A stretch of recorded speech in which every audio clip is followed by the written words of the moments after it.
Assalamualaikum warahmatullahi wabarakatuh. Alhamdulillah, salatu wassalamu ala rasulillah wa ba'd. Teman-teman, sahabat-sahabat UFS yang dirahmati Allah, ada pertanyaan lagi. Ini bagaimana hukumnya Pak Ustadz? Pelajaran tentang sexual consent, ya, yang atau persetujuan seksual, yang kemarin rame dibahas untuk pernah disampaikan materi ini untuk konon katanya itu disampaikan dalam orientasi calon mahasiswa baru di salah satu perguruan tinggi negeri terkemuka di tanah air kita. Baik, apakah pelajaran seksual konsen ini sesuai dengan ajaran Islam atau tidak? Baik, bismillahirrahmanirrahim. Ya, sahabat yang dirahmati Allah Subhanahu wa taala, apa itu seksual konsen? Kita harus tahu duduk permasalahannya. Ya, al-hukmu ala syai'i far'un an tasawwuri. Menghukumi sesuatu itu adalah bisa kita berikan hukumnya setelah kita mengetahui tasawurnya, gambarannya secara utuh, secara komprehensif. Itu metode dalam pengambilan hukum Islam. Ya, sebelum kita hukumi kita mesti tahu dulu apa itu sexual consent. Nah, saya ingin mengutip dari seorang guru besar ya di Institut Pertanian Bogor. Beliau bidang ketahanan keluarga ya di salah satu fakultas di IPB. Ini adalah Profesor Dr. Eis Sunarti. Dalam tulisannya, Profesor Eis Sunarti ini yang dulu juga menjadi rujukan saya dalam pembahasan RUU Kesetaraan dan Keadilan Gender yang ada dalam buku Tafsir Sesat, ya, itu sexual consent, ya, menurut tulisan Profesor Eis Sunarti adalah hubungan seksual yang dilakukan karena persetujuan. Sejatinya suatu hubungan seksual harus memang didasari oleh persetujuan, suka sama suka dan keikhlasan. Namun tentu saja dengan syarat dilakukan oleh suami istri dalam suatu ikatan pernikahan yang sah. Jadi, sexual consent itu hanya relevan kalau dilakukan oleh suami istri dalam ikatan pernikahan dan dalam bingkai keluarga. Sexual consent akan menjadi menyesatkan kalau diperuntukkan bagi yang belum menikah atau salah satu maupun kedua pasangan, ya, itu tidak terikat pernikahan.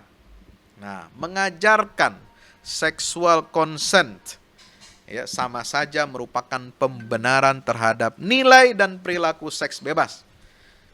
Perilaku seks bebas ini tentu saja tidak sesuai dengan nilai-nilai moral agama dan nilai moral Pancasila sebagai dasar Negara Kesatuan Republik Indonesia. Kenapa?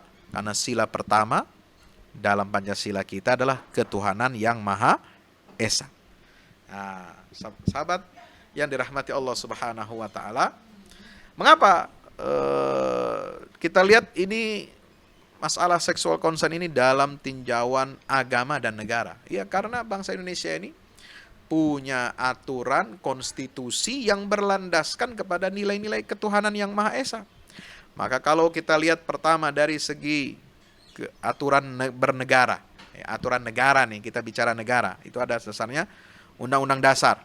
Lalu ada undang-undang turunannya dari Undang-Undang Dasar itu. Ya, Undang-Undang Dasar, konstitusi kita menyatakan apa? Negara berdasarkan ketuhanan yang Maha Esa. Karena sila pertama itu adalah ketuhanan yang Maha Esa, Pancasila yang disebutkan dalam mukaddimah Undang-Undang Dasar kita.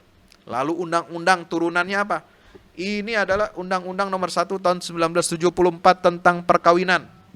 Maka konsensual seks itu berbahaya dan menyesatkan kalau diperuntukkan bagi pasangan di luar ikatan pernikahan yang sah. Oke, ini harus digarisbawahi. Sebab apa? Kalau itu terjadi, maka berarti kita membenarkan seks bebas terjadi di Indonesia ini, ya.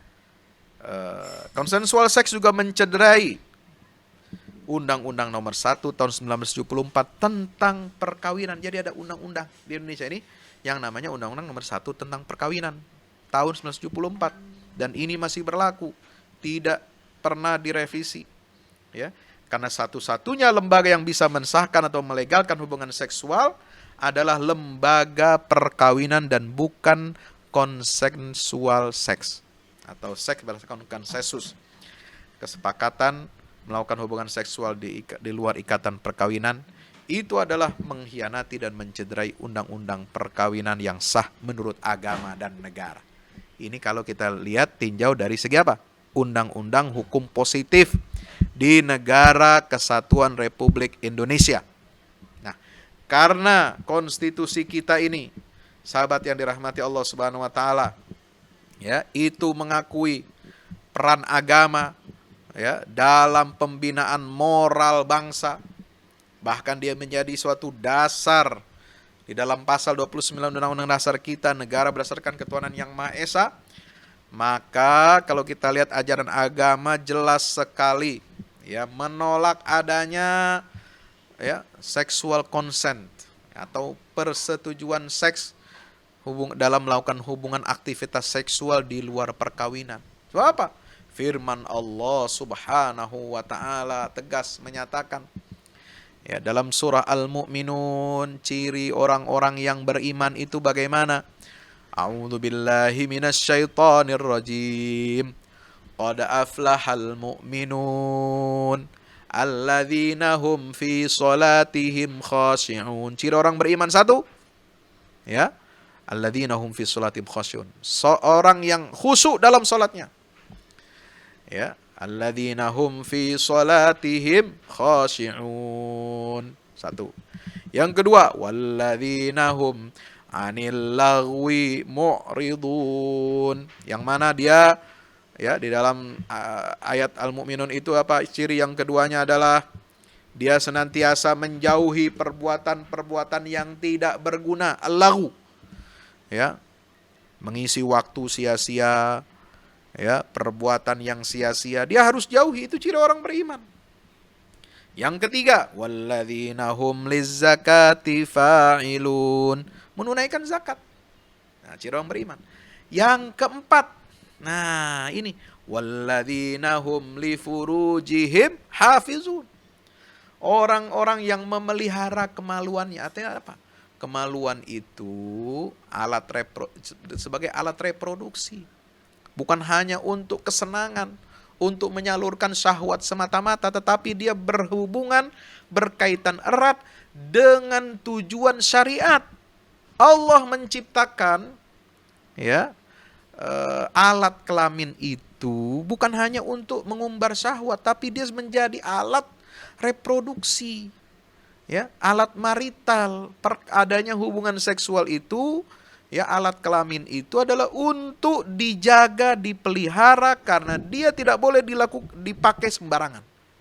Ini dalam prinsip Islam. Tidak boleh melakukan aktivitas seksual sembarangan, dipakai sembarangan. Maka itu harus dijaga, dipelihara kemaluannya. Dengan apa? Dengan pernikahan. An-nikahu sunnati, kata Rasulullah SAW. Faman raghiba an sunnati falaysa minni. Nikah itu adalah sunnahku.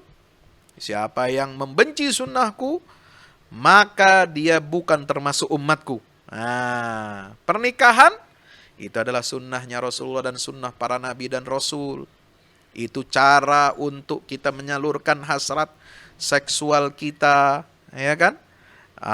Maka dia diatur oleh agama, ya, tidak boleh sembarangan. Ya, hubungan seksual itu hanya dibenarkan kalau dalam lembaga perkawinan, pernikahan yang sah. Illa ala azwajihim. Ya. Kelamin atau kemaluan itu harus dijaga kecuali terhadap istri-istri mereka. Nah, jadi digunakan, ya, alat ini untuk memuaskan syahwat kita, tetapi di tempat yang benar. Itu apa? Istri-istri kita yang sah. Au ma malakat aimanuhum, atau hamba saya yang mereka miliki. Nah, ini terkait dengan masa lalu, sejarah yang, ya, secara historis terungkap dalam Al-Qur'an. Itu ada akad nikah dan ada akad tamlik. Fa innahum ghairu malumin, maka sungguhnya mereka tidak tercela. Nah, ini hukum, nggak bisa dirubah-rubah. Faman ibtagha wara'a dzalika, ayat 7. Siapa yang mencari kesenangan, melampiaskan syahwat di luar itu, ya, dengan cara bagaimana? Perzinahan, dengan cara kumpul kebo, kohabitasi. Ah, ini sekarang istilahnya macam-macam lagi. Kohabitasi.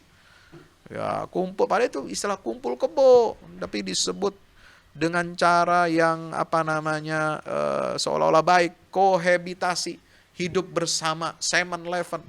Nah, itu ya. Itu faman ibtagha ghaira wara'a dzalik, itu mencari kesenangan, syahwat, melampiaskan nafsu di luar apa yang sudah digariskan oleh Allah. Ya, maka bagaimana? Faulaika humul adun, mereka itu adalah orang-orang yang melampaui batas.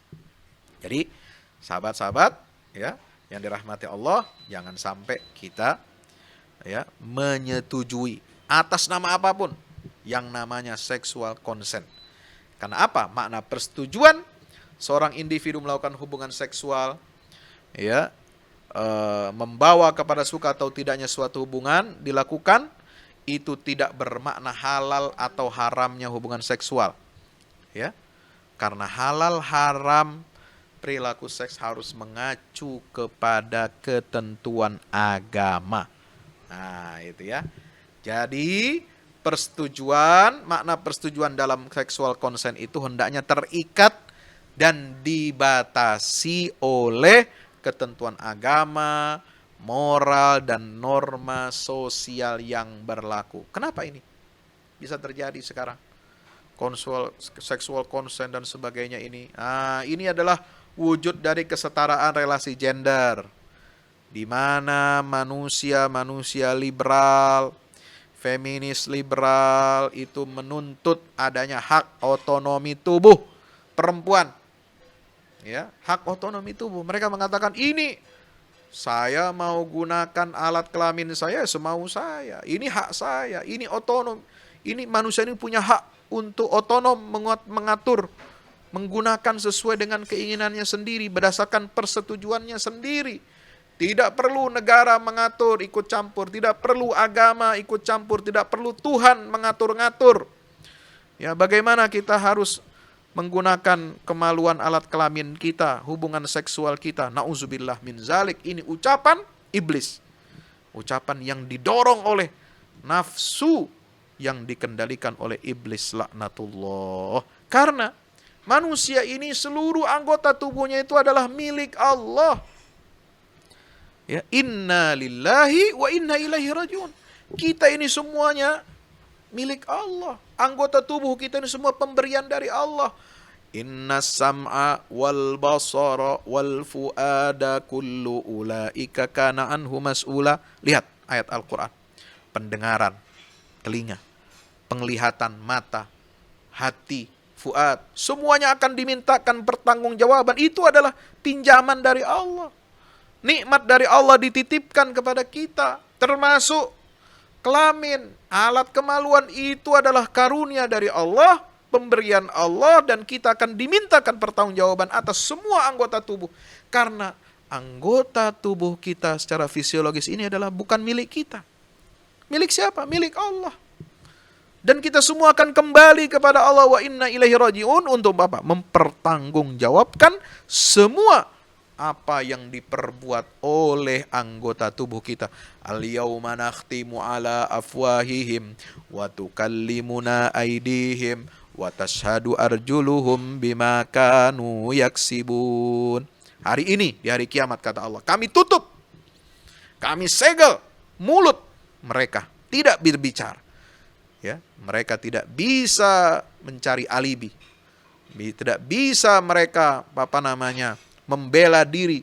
Ya, kalau mulut bicara bisa berdusta, tetapi yang akan berbicara nanti, ya, itu bukan mulut kita, tapi yang berbicara adalah wa tukallimuna aydihim. Tangan kita nanti akan berbicara. Wa tashhadu alaihim arjuluhum, dan kaki kita nanti yang akan bersaksi. Semua apa yang kita lakukan ini nanti, anggota tubuh kita ini nanti yang akan bicara benar tidaknya. ya, di hadapan Allah Subhanahu wa taala. Maka kemaluan kita juga nanti itu akan dimintakan pertanggungjawabannya oleh Allah, ya. Jadi hati-hati. Maka Islam turun, ya, dihadirkan oleh Allah, membawa syariat, punya tujuan yang mulia, maqasidus syariah. Satu di antara adalah hifzun nasli, memelihara, menjaga keturunan. Maka Allah haramkan perzinahan, Allah haramkan seksual konsen yang di luar pernikahan. Allah haramkan LGBT, Allah haramkan homoseksual karena itu melanggar, ya, aturan-aturan agama dan aturan norma sosial. Faman ibtagha wara'a dzalika faulaika humul adun. Mencari kenikmatan hubungan seksual di luar pernikahan, ya, itu adalah perbuatan tindakan yang melampaui batas, dan itu akan membawa kecelakaan, menghadirkan kecelakaan, madarat, bencana dan musibah bagi yang melakukannya. Sekarang sudah banyak macam-macam jenis penyakit yang Allah berikan kepada perilaku hubungan seks bebas. Anda mau kena penyakit yang tidak bisa dapat dicarikan obatnya? HIV, ya, melemahnya imunitas tubuh seseorang, digrogoti tubuhnya sampai mati, nggak ada obatnya HIV ini, ya. Hubungan seksual dengan sesama jenis itu menimbulkan penyakit yang berbahaya sekali, radang otak, ya, kemudian penurunan imunitas tubuh, menimbulkan macam-macam sehingga tidak bisa diselamatkan nyawanya. Mau seperti itu? Suka sama suka. Persetujuan seksual berdasarkan konsensus seksual, tapi dilakukan tidak dalam lembaga perkawinan yang sah dan tidak dilakukan dengan lawan jenis berdasarkan bingkai pernikahan dalam rumah tangga. Itulah aturan Allah yang maha, ya, kuasa, yang maha hebat, yang maha adil, yang maha memberikan keselamatan untuk kita. Maka tugas kita, ayo, para guru, para pendidik, para dosen, para orang tua, membimbing. Kita punya anak, kita punya mahasiswa, kita punya murid, ya, arahkan mereka. Harus dipagari, milenial ini harus dipagari oleh dua hal, agama dan budi pekerti yang baik. Insya Allah anak-anak kita selamat di dunia dan selamat di akhirat. Wassalamualaikum warahmatullahi wabarakatuh.